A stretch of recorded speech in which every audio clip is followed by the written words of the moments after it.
Така, втора серия, как се разглобява самото моторче на климатика и парното. За разлика от всичко останало, сравнително елементарно. Само 4 части основни. Хайде да изключая перката. Това капаче се намира ето тук. Някъде, няма значение сега там как точно е завъртяно.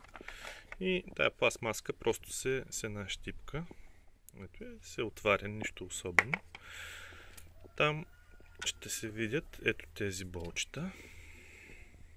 Ето по този начин се развиват. Това нещо е тук отгоре.